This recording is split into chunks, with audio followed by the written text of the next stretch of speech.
ఉమ్, దాంతో పాటు ఆ పుస్తకాల మీద అతను బొమ్మ వేసుకోవడంతో ఉమ్, ప్రజల్లో తీవ్రమైనటువంటి అసహ్యం వేసింది. నా సొంత ఆస్తి మీద ఆయన ఎవడు? అదే కదా. ఇప్పుడు పట్టా ఇచ్చారంటే ఒక అర్థం ఉంది, ఇది పట్టా కాదే, ఉమ్, మన భూమికి రీసర్వే చేస్తే అతను ఇచ్చినట్టు అతని బొమ్మ ఏంటి అన్నటువంటి నెగిటివ్ వచ్చింది. ఉమ్, దాన్ని వీళ్ళు పబ్లిక్ ని ఎట్లా మిస్లీడ్ చేశారు?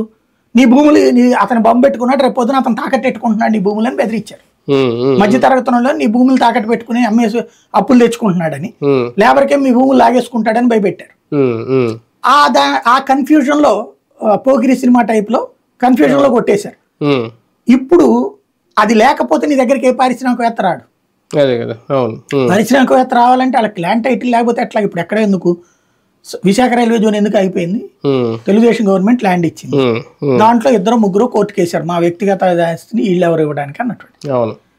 అసలు సొంతదారు ఇచ్చారని వీళ్ళు చెప్పారు. ఉమ్, కానీ అవన్నీ సివిల్ డిస్ప్యూట్, ఉమ్, రైల్వే జోనే ఆగిపోయింది 10 ఏళ్ళగా. అవును. అదే సందర్భంలో విజయనగరంలో గిరిజన యూనివర్సిటీకి ఇచ్చింది, అట్లాగే ఆగిపోయింది. ఉమ్, ఉమ్, అనంతపురం జిల్లాలో అట్లాగే ఆగిపోయింది కేంద్రీయ సంస్థ. ఉమ్, అవును. తిరుపతిలో ఆగిపోయింది కేంద్రీయ సంస్థ. ఉమ్, భూమి కేటాయించాక లీగల్ లిటిగేషన్ వల్ల ఆగిపోయింది.